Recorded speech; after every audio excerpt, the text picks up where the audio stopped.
হারিয়ে গেলে যারা দু ফোঁটা চোখের জল ফেলে খুঁজতে থাকে, চলে গেলে যারা আফসোস করতে থাকে, পাশে থাকার সময় তারা আমাদের অস্তিত্ব টের পায় না কেন বলুন তো?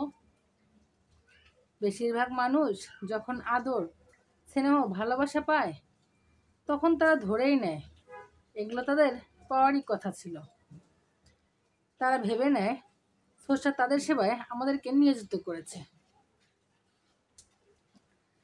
আমরা দিনের পর দিন তাদের জন্য করে যাব, এটাই তো স্বাভাবিক। যে গাছের ছায়ায় সে স্বস্তি পাচ্ছিল প্রতিদিন প্রখর রোদে পুড়ে যাওয়ার আগ পর্যন্ত, ওই গাছের অস্তিত্ব সে টের পায় না। স্রষ্টা মাঝে মাঝে মানুষকে অভাবের স্বাদ পাইয়ে বুঝিয়ে দেন মানুষ কত অকৃতজ্ঞ।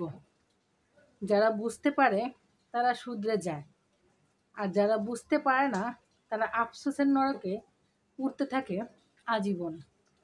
তো আমার এই ভিডিওটা কেমন লাগলো আপনাদের অবশ্যই জানাবেন, আর আমার চ্যানেলটা সাবস্ক্রাইব করে পাশে থাকবেন। নেক্সটে এরকম সুন্দর সুন্দর ভিডিও আরও পাবেন ইনশাল্লাহ।